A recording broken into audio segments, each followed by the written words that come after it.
Tuhan firman-Mu ajaib, kekal meski gunung menghilang.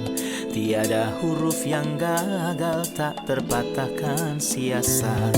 Hidup seperti-Mu ya Allah, lebih dari emas. Aku bersaksi kitab-Mu, kitab yang suci. Mendengarkan firman-Mu, hibur hati yang luka. Terangilah langkahku kemanapun ku pergi. Biarkanlah firman-Mu berkuasa atasku. Ubahkanku, bebaskanku, ku mau menyenangkan-Mu. Selamat datang pemirsa yang terkasih dan semua pemirsa dimanapun ke episode baru dari program belajar harian kita, Semua Kitab Suci. Kita masih mempelajari kitab Yeremia, kita mencapai beberapa pasal 45, 46, dan pasal 47.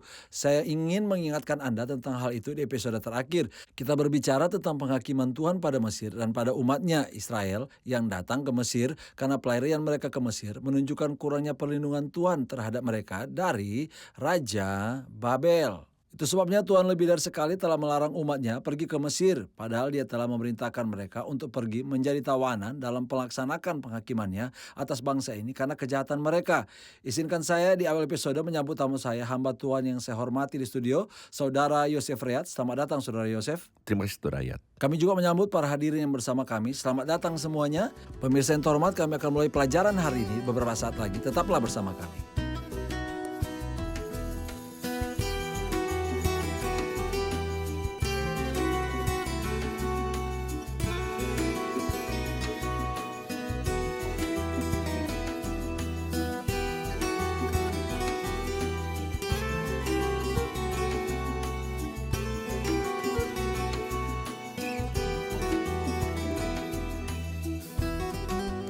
Selamat datang Saudara Yosef. Terima kasih. Kami mencapai pasal 45 dan 46, pasal 47. Tolong beri kami gambaran tentang pasal-pasal ini dan kaitannya dengan bagian lain dari kitab Yeremia. Kita dapat menganggap pasal 45 sebagai pesan penghibur dan dorongan semangat kepada Baruk bin Neria. Sementara pasal 46 berisi dua nubuatan utama, lalu pesan penyemangat kepada orang-orang yang mengabdi. Mulai dari pasal yang ke-47 terdapat kumpulan nubuatan yang dimulai dengan nubuatan tentang orang Filistin di pasal yang ke-47. Lalu nubuatan lain mengenai kota dan negara lain di pasal-pasal yang berikutnya dari kitab ini. Kata-kata ini ditujukan kepada Baruk, yaitu penulis yang menuliskan kata-kata tersebut dalam kitab yang didikte Yeremia. Ya, Perkataan Nabi Yeremia nyatakan kepada Baruk bin Neria ketika dia menulis kata-kata ini dalam sebuah kitab atas perintah Yeremia. Pada tahun keempat pemerintahan Yoyakim bin Yosia, Raja Yehuda, beginilah firman Tuhan Allah Israel tentang engkau, hai Baruk. Oleh karena engkau telah berkata, celakalah aku, sebab Tuhan telah menambahkan kedukaan kepada setiap penderitaanku. Aku lesu karena keluh kesahku dan aku tidak dapat ketenangan. Maka beginilah firman Tuhan sesungguhnya. Apa yang kubangun akan kuruntuhkan dan apa yang kutanam akan kucabut bahkan sekalipun seluruh negeri. Masakan engkau mencari hal yang besar bagi dirimu sendiri? Janganlah mencarinya, sebab sesungguhnya aku mendatangkan malapetaka atas segala makhluk. Demikianlah firman Tuhan. Tetapi kepadamu akan kuberikan nyawamu sebagai jarahan di segala tempat kemana engkau pergi. Apa pendapat Tuhan tentang Baruk dan bagaimana dia akan mendapat pahala, Saudara Yosef? Baruk berarti diberkati dan nyatanya dia adalah orang yang diberkati. Merupakan suatu kehormatan baginya bahwa ia adalah seorang sekretaris untuk menuliskan apa yang Nabi Yeremia diktekan kepadanya. Tentu saja ini membuatnya terancam bahaya. Kita telah mengatakan sebelumnya bahwa Raja jahat Yoyakim memerintahkan agar baik Yeremia maupun Baruk ditangkap karena keduanya berkontribusi dalam penulisan dan ia berniat untuk membunuh mereka. Tapi sebenarnya Tuhan melindungi Baruk. Di sini Tuhan menyampaikan pesan pribadi kepadanya dengan mengatakan, beginilah firman Tuhan Allah Israel tentang engkau, hai Baruk. Faktanya ini adalah upah tersendiri. Artinya agar Tuhan prihatin untuk mengirimiku pesan pribadi. Ini sungguh suatu kehormatan besar. Kemudian Tuhan menyatakan kepadanya firman yang penting. Masakan kau mencari hal-hal yang besar bagimu sendiri? Apakah engkau mencari hal-hal besar untuk dirimu sendiri di dalam atmosfer yang tercemar dan rusak ini? Di mana Yoyakim yang jahat memerintah? Apakah kita mencari hal besar untuk diri kita sendiri di dunia di mana setan berkuasa sebagai penguasa di dunia ini? Apakah kita mencari hal besar untuk diri kita sendiri di saat ketika Tuhan mampir datang dan akhir dari segala sesuatu sudah dekat? Seolah Tuhan berkata kepada Baruk, segala sesuatu akan segera berakhir karena raja yang jahat ini, Yoyakim, dan kemudian raja jahat, Zedekia, tidak akan bertahan lama. Jadi apakah engkau mencari hal besar untuk dirimu sendiri? Janganlah mencarinya, tapi kepadamu akan kuberikan nyawamu sebagai jarahan di segala tempat. Apa artinya ini? Saya akan menghubungkan frase ini dengan perkataan indah yang Kristus ucapkan pada akhirnya dari Matius pasal 16. Karena barang siapa mau menyelamatkan nyawanya, ia akan kehilangan nyawanya. Tetapi barang siapa kehilangan nyawanya karena aku, ia akan memperolehnya. Inilah hadiah perang yang ingin Tuhan berikan kepada Baruk, nyawanya. Tentu saja Baruk selalu dikaitkan dengan Yeremia. Mereka berduet. Kalau kita bandingkan antara pendapat Allah tentang mereka disebutkan dalam pasal yang ke-45 dan pendapat orang fasik tentang mereka disebutkan dalam pasal 43 ayat yang ketiga, ketika mereka berkata kepada Yeremia, tetapi Baruk bin Neria menghasut engkau terhadap kami. Bagaimana pandangan Tuhan berbeda dengan orang fasik bagi kedua orang ini? Ceritakan kepada kami tentang selalu adanya perbedaan antara pendapat manusia dan pendapat Tuhan di kalangan orang-orang saleh. Ya, jika kita melihat pada yang paling saleh, siapakah yang maha kudus dari Tuhan? Dan bandingkan pendapat manusia dengan pendapat Allah tentang dia. Batu yang hidup itu yang memang dibuang oleh manusia. Tetapi yang dipilih dan dihormati dari hadirat Allah. Sesungguhnya ada orang-orang yang berkumpul melawan hambamu yang kudus Yesus yang telah kamu urapi. Telah berkumpul di dalam kota ini Herodes dan Pontius Pilatus serta bangsa-bangsa dan suku-suku bangsa Israel. Mereka telah menolak dia yang telah engkau pilih. Jadi siapapun yang dipilih oleh Allah selalu ditolak oleh manusia.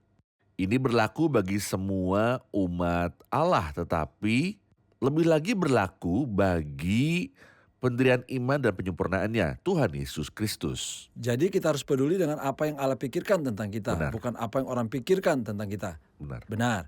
Apa yang juga menarik perhatian saya, Saudara Yosef, ketika Tuhan berkata kepada Baruk, masakan engkau mencari hal yang besar bagi dirimu sendiri? Janganlah mencarinya.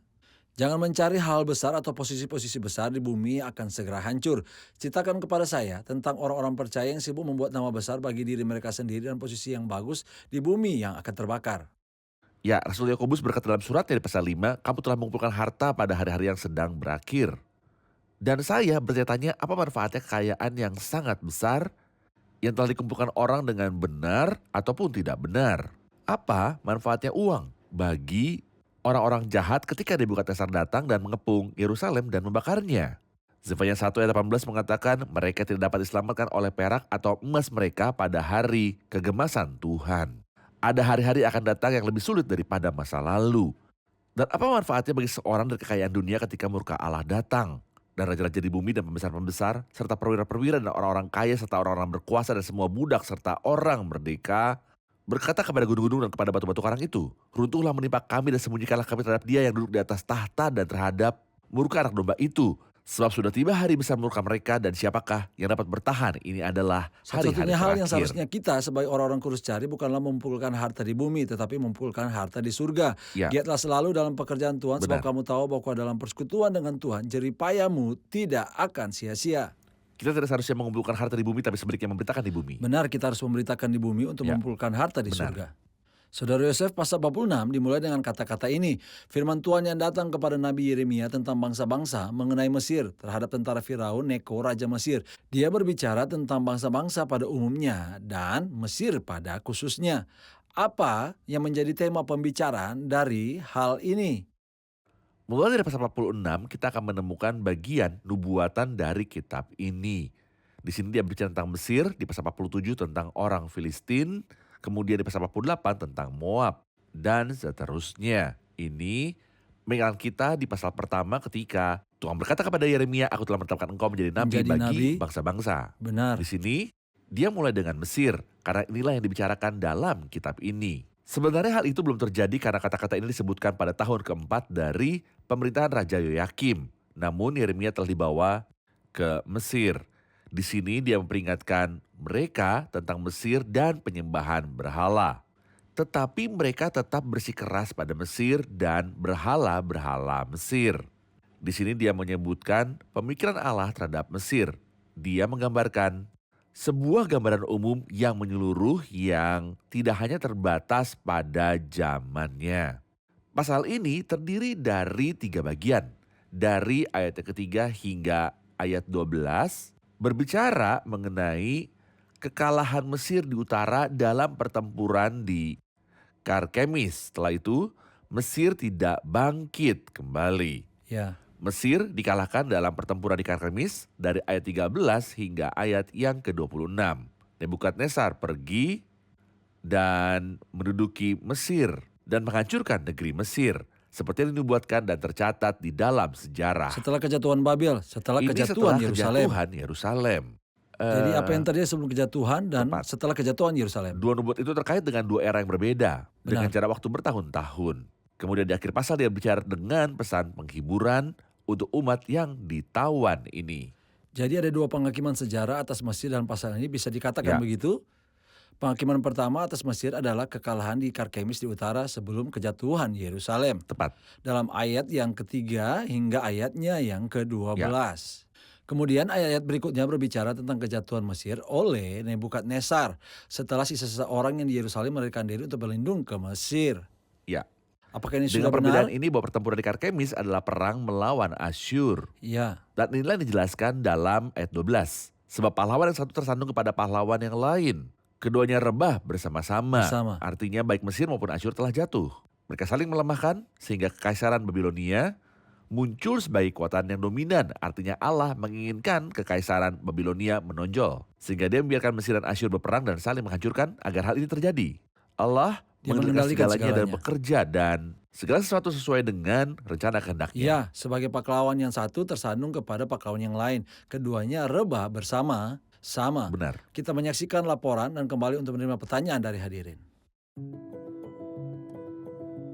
Orang-orang berpikir bahwa kekuatan Kus, Put, dan orang-orang Lut yang merupakan provinsi-provinsi dari Firaun, dipimpin oleh tentara Mesir yang terlatih, pasti akan menyapu tanah Kasdim seperti air arus pasang. Namun, mereka tidak tahu bahwa Tuhan telah menetapkan Nebukadnezar dan bahwa hari pembalasannya atas Mesir telah tiba, di mana mereka akan dipersembahkan sebagai korban besar di tepi sungai Efrat. Jadi sia-sialah harapan untuk bantuan. Dan obat-obatan bisa dikatakan tidak akan bekerja waktu penghakiman Mesir telah tiba. Karena banyak dosa-dosanya telah mendatangkan murka Tuhan, semua ini digenapi melalui kekalahan tentara Firaun. Ayat 17 dari pasal yang sama mengatakan, sebutlah nama Firaun, Raja Mesir, tukang ribut yang membiarkan kesempatan berlalu. Apa maksud dari kalimat tersebut, tukang ribut yang membiarkan kesempatan berlalu? Kepada siapa pernyataan ini ditujukan Saudara Yosef dan apa maksudnya? Kita telah mempelajari ayat itu dari 3-12 adalah nubuatan tentang perjuangan Mesir melawan Raja Asyur. Ayat yang ke-7 mengatakan siapakah ini yang meluas seperti sungai Nil dan yang airnya bergelora seperti sungai-sungai. Itulah Mesir yang meluas seperti sungai Nil dan airnya bergelora seperti sungai-sungai. Orang-orang Mesir tidak sendirian tetapi ditemani oleh orang Kus, Put, dan Lut. Namun semua itu berhasil dikalahkan. Itu sebabnya dia berkata, pergilah ke Gilead yang merupakan sebuah tempat Israel yang terkenal dengan balsamnya Obat? dan obat-obatan. Tidak adakah balsam di Gilead? Tidak adakah tabib di sana? Pergilah ke Gilead mengambil balsam, hai anak darah putri Mesir. Maksudnya Mesir yang dikalahkan. Sia-sia engkau memakai banyak obat, kesembuhan tidak akan kau dapat. Artinya Mesir telah jatuh dan tidak ada penyembuhan baginya. Ini adalah penggenapan tujuan Allah. Karena itu menjadi kepercayaan umat Allah dan seperti yang telah kita lihat dalam pasal-pasal sebelumnya, umat Allah pergi ke Mesir untuk mencari perlindungan dari Raja Babel, alih-alih berpaling kepada Tuhan. Ini kejatuhan pertama yang terjadi sebelum kejatuhan Yerusalem seperti yang telah kita sebutkan Ya. sebelumnya. Ini adalah kejatuhan oleh raja dari utara dalam Melalui pertempuran Asyur. Karkemis. Asyur dalam Asyur. pertempuran di Karkemis. Dalam pertempuran di Karkemis yang merupakan akhir dari kekuatan besar kerajaan Mesir pada waktu itu. Baik, kita mendengar pertanyaan dari para pemirsa. Ayat 17 dari pasal yang sama mengatakan, sebutlah nama Firaun, Raja Mesir, tukang ribut yang membiarkan kesempatan berlalu. Apa maksud dari kalimat tukang ribut yang membiarkan kesempatan berlalu? Saudara Yosef, tolong jelaskan tentang kedua ayat ini, ayat 16 dan ayatnya yang ke-17. Seperti yang kita bahas, seluruh bagian dari ayat 3 sampai ayat 26 berbicara mengenai kedatangan Nebukadnezar untuk melawan Mesir setelah Mesir dan Asyur telah saling menghancurkan. Sebab pahlawan yang satu tersandung kepada pahlawan yang lain, keduanya rebah bersama-sama. Ayat 16 mengatakan banyak daripadamu yang tersandung dan rebah. Mereka berkata seorang kepada yang lain, hal ini mengingat kita pada orang-orang yang saling menginjak satu sama lain dalam banyak hal di hari-hari Mereka terakhir. saling membunuh. Tepat. Maksudnya kalau ada yang terjatuh dan ada sesuatu yang menakutkan, orang akan lari dan menginjak-injak satu sama lain. Ini yang terjadi di sini. Banyak daripadamu yang tersandung dan rebah. Mereka berkata seorang kepada yang lain, marilah kita pulang kepada bangsa kita, ke negeri kelahiran kita untuk mengelakkan pedang yang merajalela ini. Di sini ada tentara bayaran berencana untuk mendapatkan uang. Begitu mereka mengetahui bahwa mereka mungkin akan dibunuh, mereka memutuskan untuk kembali. Mengenai ayat 17, sebutlah nama Firaun Raja Mesir, tukang ribut yang membiarkan kesempatan berlalu. Dengan kata lain, dia seperti drum membuat suara sia-sia. Dan nyatanya ketika bangsa Israel mengungsi ke Mesir, berpikir bahwa mereka akan menemukan perlindungan keselamatan, mereka tidak menemukan apapun, hanya kebisingan. Raja Mesir tukang ribut yang membiarkan kesempatan berlalu. Berarti raja melewatkan kesempatannya untuk bertobat dan kembali. Setiap orang punya kesempatan tertentu untuk bertobat, dan aku telah memberikan dia waktu untuk bertobat, tetapi ia tidak mau bertobat. Dia telah melewati waktu yang ditentukan, dan ini yang terjadi dengan Firaun pada zaman Musa, yang juga telah melewati waktu yang ditentukan. Dan beberapa penonton mungkin akan membiarkan waktu berlalu dan kehilangan waktu yang ditentukan jika mereka mendengar pesan Injil yang kemudian menolaknya atau menundanya. Hal yang paling sulit dikatakan kepada seorang bahwa dia telah Kerugian yang melewatkan besar. sebuah waktu yang terbaik, sama seperti seorang yang datang terlambat kepada dokter. Betapa Semoga Tuhan menyedihkannya. memberikan kita hikmat untuk memanfaatkan kesempatan agar tidak melewatkan waktu yang terbaik. Oke. Dalam bagian akhir dari pasal 46 ayat 27 berkata, maka engkau janganlah takut hai hambaku Yakub, janganlah gentar hai Israel, sebab sesungguhnya aku menyelamatkan engkau dari tempat jauh dan keturunanmu dari negeri pembuangan mereka. Yakub akan kembali dan hidup tenang dan aman dengan tidak yang mengejutkan. Jangan takut hai Yakub hambaku, demikianlah firman Tuhan. Karena aku bersamamu, aku akan menghabisi seluruh bangsa yang telah kuusir, tapi tentangmu aku tidak akan mengakhiri sepenuhnya. Aku akan mendisiplin kamu dengan adil dan aku tidak akan membiarkanmu luput dari hukuman. Apa yang Anda lihat dalamnya dan tentang janji dan urusan Tuhan dengan umatnya pada akhirnya. Ya, seorang ayah mendisiplin anaknya tetapi tidak membunuhnya. Inilah yang dikatakan Daud, Tuhan telah mengajar aku dengan keras tapi ia tidak menyerahkan aku kepada maut. Di sini kita melihat bahwa Tuhan mendisiplin umatnya, tapi apakah dia akan menghabisi sepenuhnya? Tentu tidak. Ini merupakan pesan penghiburan bagi bangsa ini. Ayat 27 juga menarik perhatian saya ketika dia berkata, hai hambaku Yakub. Wahai Israel, dia mengatakan Yakub sebelum mengatakan Israel. Karena tentu saja Tuhan telah mengetahui sebelumnya bahwa suatu hari beberapa orang akan memberitakan bahwa itu bukanlah tentang Israel, melainkan tentang Israel rohani, yaitu gereja.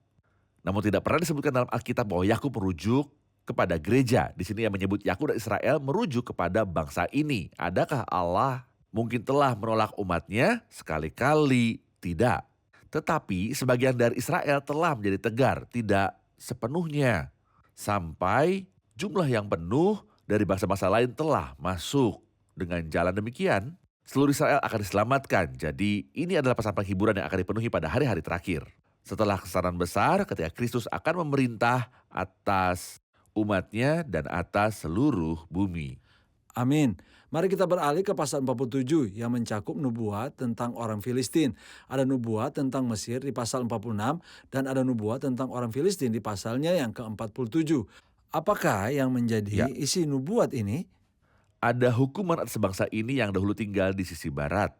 Israel di pesisir laut. Di akhir pasal kamu akan menemukan kata-kata yang menyentuh. Pedang Tuhan, berapa lama lagi baru engkau berhenti? Masuklah kembali ke dalam sarungmu, jadilah tenang dan beristirahatlah. Tetapi bagaimana ia dapat berhenti? Bukankah Tuhan yang memerintahkannya? Ke Askelon dan ke tepi pantai laut. Kesanalah ia menyuruhnya. Artinya bahwa pedang Tuhan akan pasti membahas kejahatan. Adapun kita sangat bersyukur bahwa pedang Tuhan telah terbangun tetapi tidak melawan kita. Melainkan seperti yang dikatakan dalam Zakaria 13 ayat 7, "Hai pedang, bangkitlah terhadap Terhadap gembalaku." gembalaku. Terhadap orang yang paling karib kepadaku, demikianlah firman Tuhan semesta alam, bunuhlah gembala. Pernahkah Anda melihat seorang gembala yang tertimpa musibah bukannya domba-dombanya? Pernahkah Anda melihat seorang gembala mati untuk menebus dombanya? Bagi manusia seluruh kawan akan menebus sang penggembala. Namun Kristus yang telah berkata, "Akulah gembala yang baik." Gembala yang baik memberikan nyawanya bagi domba-dombanya. Pedang telah terbangun melawannya dan memukulnya seolah-olah dia bersalah padahal dia adalah yang paling benar. Kita sangat bersyukur pada Tuhan karena pedang tidak menakutkan kita. Pedang Tuhan, berapa lama lagi baru engkau berhenti? Masuklah kembali ke dalam sarungmu, jadilah tenang dan beristirahatlah. Bagaimana bisa tenang? Sementara ada kejahatan yang belum dihakimi, adapun kita, kejahatan telah dihakimi ketika pengganti kita yang terhormat, Tuhan Yesus Kristus memikul dosa-dosa kita di kayu salib. Terima kasih Saudara Yosef, kita akan mendengar pertanyaan dari para penonton. Saudara, ayat pasal 47 ayat yang pertama berkata, firman Tuhan yang datang kepada Nabi Yeremia mengenai orang Filistin sebelum Firaun mengalahkan Gaza. Apa hubungannya Firaun dengan Gaza? Silakan Saudara Yosef. Jelas bahwa Firaun menyerang Gaza dan menghancurkannya sebelum dia dan Gaza dihancurkan oleh Nebukadnezar. Saya pikir ini adalah gambaran dari apa yang akan terjadi di masa depan, di mana Raja Utara akan datang dan menyapu semua negeri. Seperti yang kita pahami dari Yoel pasal 2, semua ini untuk membawa jiwa-jiwa kepada pertobatan agar Tuhan dapat datang dan memerintah atas semua negara dan semua orang pada hari-hari bahagia, yaitu masa-masa pemulihan segala sesuatu. Sisi gelap dari hari Tuhan, yaitu malam hari Tuhan, adalah menghakimi bangsa-bangsa untuk membawa mereka kepada pertobatan. Jadi bahkan dari Mesir akan ada orang-orang yang kembali Tentu saja. kepada Tuhan. Pada hari Tuhan di bawah pemerintahan Mesias yang Mesir mulia. akan diberkati. Diberkatilah Benar. Mesir umatku ketika Kristus akan memerintah seluruh dunia di masa yang akan datang. Diberkatilah Mesir umatku dan Asyur buatan tanganku dan Israel Pusakaku. milik pusakaku. Berkat ganda untuk 3 bangsa Benar. bersama Mesir, Israel dan Asyur. Terima kasih Saudara Yosef, Tuhan memberkati Anda. Kita telah sampai di akhir episode, kami akan merevisi episode ini bersama penonton.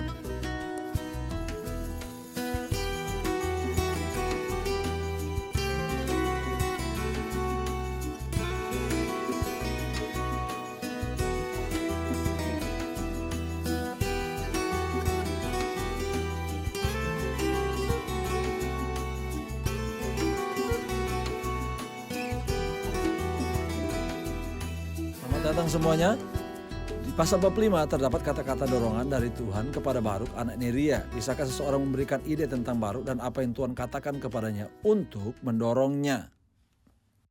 Baruk berarti diberkati dan dialah sekretaris Yeremia yang memiliki hubungan yang dekat dengannya.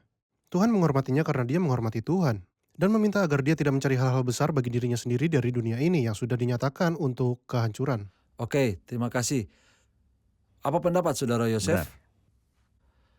Pasal 46 mencakup hukuman atas Mesir dan kita telah belajar bahwa hukuman ini mencakup 2 tahap dan 2 jenis hukuman. Bisakah seseorang mengingatkan kita tentang hal itu?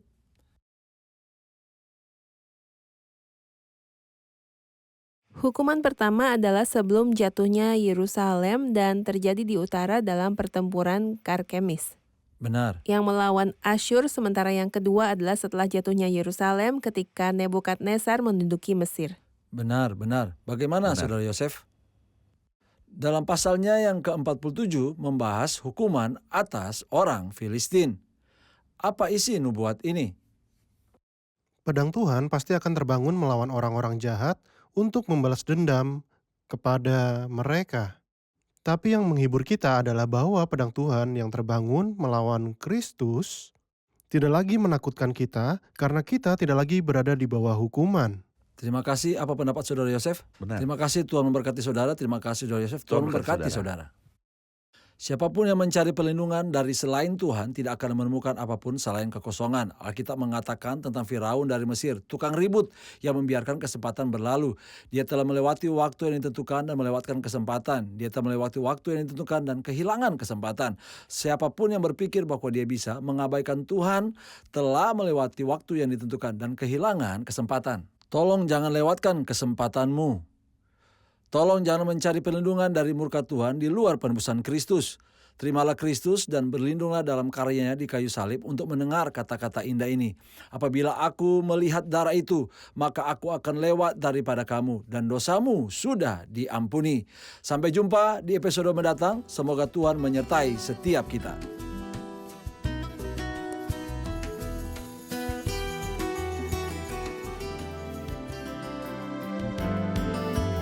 سامحني يا رب إن كنت بجسارة ووقاحة عم حط الملام عليك، إني خسرت الراحة، إني خسرت الراحة. سامحني يا رب إن كنت بجسارة ووقاحة عم حط الملام عليك، إني خسرت الراحة، خسرت الراحة. لو كل العالم ظلموني بعرف انت بتبقى حنون، لكن شو بعمل بظنوني بتخلي ايماني يخون. لو كل العالم ظلموني بعرف انت بتبقى حنون، لكن شو بعمل بظنوني بتخلي ايماني يخون. شو كتار اللي لاموني شمتوا فيي وذلوني، شو كتار اللي لاموني شمتوا فيي وذلوني. قالوا إني مش عم شوفك، شفيني فتح لعيوني. أنا قلبي تعب ومش قادرة أنطر بعد، أنا وضعي صعب وعم يدبل بعمر الورد، عم يدبل بعمر الورد. وانت وعدت وقلت اسألوا تعطوا، اطلبوا تجدوا، اسألوا تعطوا، اطلبوا تجدوا. أنا عم بسأل، أنا عم بطلب، بدي من هالحالة يهرب. أنا عم بسأل، أنا عم بطلب، تعبانة وضيعت المهرب. دخيلك اسمعني، أنا قلبي تعب. دخيلك اسمعني، أنا قلبي تعب.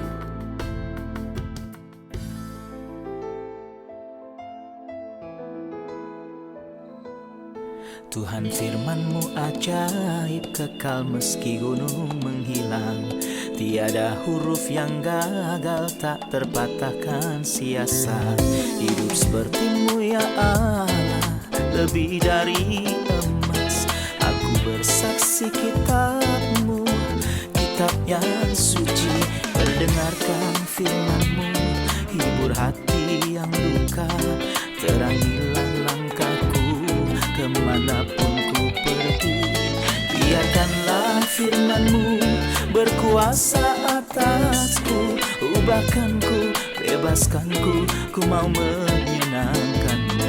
Tuhan firman-Mu ajaib, kekal meski gunung menghilang. Ubah dan bebaskan aku.